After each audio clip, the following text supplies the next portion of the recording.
Hari ini mari kita membaca Alkitab kita dalam Matius pasal yang ke-12 ayat 22 sampai dengan ayat yang ke-38.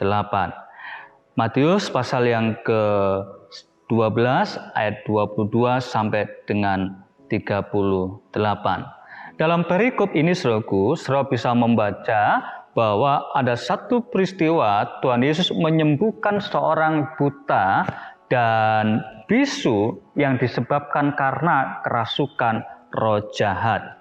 Saudara bisa lihat dalam ayat 22. Kemudian dibawalah kepada Yesus seorang yang kerasukan setan. Orang itu buta dan bisu. Lalu Yesus menyembuhkannya sehingga si bisu itu berkata-kata dan melihat. Saudara dikasih Tuhan, ketika itu terjadi, orang itu dilepaskan dari kuasa si jahat, maka orang tersebut bisa melihat, orang tersebut bisa berbicara. Dan saudaraku, maka takjublah orang-orang yang melihatnya. Tetapi saudaraku dikasih Tuhan, di ayat yang ke-24 saudara melihat bahwa respon ini tidak terjadi. Respon yang takjub itu tidak terjadi kepada orang Farisi. Di ayat yang ke-24 orang Farisi berkata, dengan Beelzebul penghulu setan ia mengusir setan. Saudaraku dikasih Tuhan, ketika saya membaca ini, maka saya merenungkan bahwa begitu bahayanya orang percaya atau manusia yang tinggal dalam iri hati.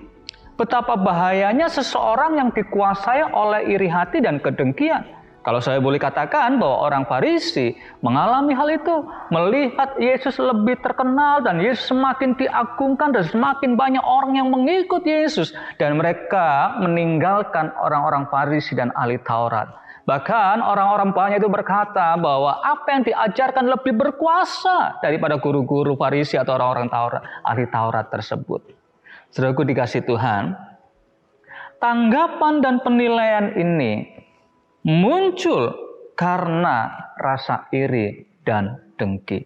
Dan itu sebabnya saya berkata, orang yang iri, orang yang dengki itu sangat berbahaya, karena kemudian mereka tidak akan berpikir dengan jernih, mereka tidak akan berpikir dengan benar, dan mereka hanya berkata-kata mengucapkan karena kedengkian dan kemarahannya.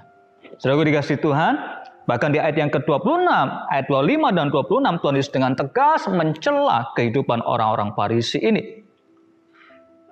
Dikatakan dalam ayat 25, 26, tetapi Yesus mengetahui pikiran mereka, lalu berkata kepada mereka, setiap pekerjaan, setiap kerajaan yang terpecah-pecah pasti binasa, dan setiap kota atau rumah tangga yang terpecah-pecah tidak dapat bertahan.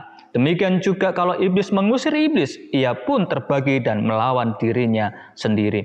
Bagaimanakah pekerjaannya dapat bertahan?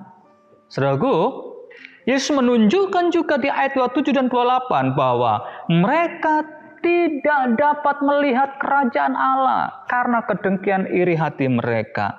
Mereka tidak bisa mengerti kehadiran Roh Kudus. Mereka tidak dapat merasakan kuasa Allah. Sehingga saudaraku, di ayat yang ke-22, Yesus menggambarkan mereka itu menghujat Roh Kudus. Karena mereka tidak mengerti apa yang sedang terjadi, apa yang dikerjakan oleh Roh Allah. Saudaraku dikasih Tuhan, karena iri dan dengki itu mereka tidak bisa mengenali bahwa sesungguhnya pohon itu dikenal dari buahnya. Apa yang dikerjakan Yesus, segala sesuatu yang dikerjakan Yesus, itu selalu buruk di mata orang Farisi. Bapak Ibu saudaraku dikasih Tuhan, jangan biarkan hati kita dikuasai oleh rasa iri dan dengki. Jangan biarkan hati kita dikuasai dengan rasa cemburu. Jangan biarkan hati kita dipenuhi dengan rasa sakit hati. Karena engkau tidak akan bisa melihat kehadiran Allah, kuasa Allah yang bekerja.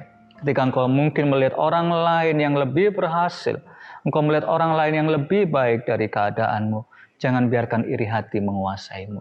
Izinkan kasih Allah memenuhi hidupmu. Apapun yang engkau miliki, Allah mengasihimu. Dan Allah memberikan yang terbaik dalam kehidupanmu. Engkau berharga dan engkau tidak perlu membandingkan diri dengan orang lain.